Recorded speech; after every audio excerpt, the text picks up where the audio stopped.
ఇక్కడ ఒక ఆయన ఉన్నాడు ఎమ్మెల్యే, ఆయన పేరు కూడా ఉచ్చరించడానికి నాకు ఇష్టం లేదు. ఎందుకంటే పొద్దున లేసి అబద్ధం మాటలు, అసత్యాలు. మరి ఆయన స్థాయి జగన్మోహన్ రెడ్డి, మరి పవన్ కళ్యాణ్ని, లోకేష్ బాబుని, చంద్రబాబు నాయుడు విమర్శిస్తూ ఉంటారు.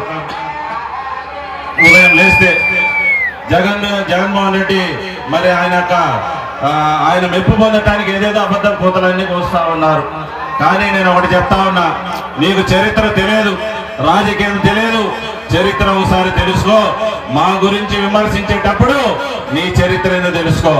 సిగరాయకొండలో నీకు ఒక సర్పంచ్ పదవి అప్పచెప్తే పొద్దున్న లేస్తే మరి దాని మీద ఎంక్వైరీలు, చెక్ పవర్ రద్దులు. నువ్వు కూడా ఇక్కడికి వచ్చి మాట్లాడుతా ఉన్నావు. ఈ ప్రజలందరూ కూడా నిన్ను శాసనసభ్యుడిగా చేసింది ఎందుకు తెలుసా? నువ్వు అసెంబ్లీలోకి పోయి ఈ ప్రాంత సమస్యలను మాట్లాడి సాధించేదానికి.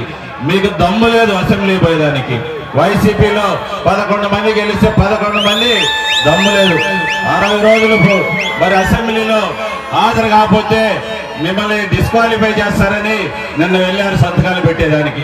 ఇది మీ చరిత్ర. మీరేదో స్థాయి మర్చిపోయి పెద్దోళ్ళని విమర్శిస్తే పద్ధతి కాదు.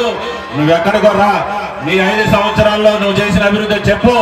8 నెలల్లోనే ఈ నియోజకవర్గంలో నేను ఏం చేసిందో నేను చెప్తానని చెప్పేసి నీకు నేను తెలియజేసుకుంటూ, పిచ్చి పిచ్చి మాటలు మాట్లాడి, మరి అబద్ధం మాట్లాడి, ఎప్పుడు పాసి నోటన మాట్లాడినట్టు మాట్లాడి నువ్వు మరి రాజకీయాన్ని మరి అపకీర్తి తీసుకోవద్దని చెప్పి నేను తెలియజేసుకుంటూ మీ అందరికీ ఒకే మాట ఇస్తా ఉన్నా.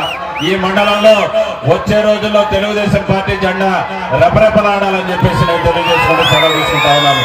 జై హింద్, జై తెలుగుదేశం.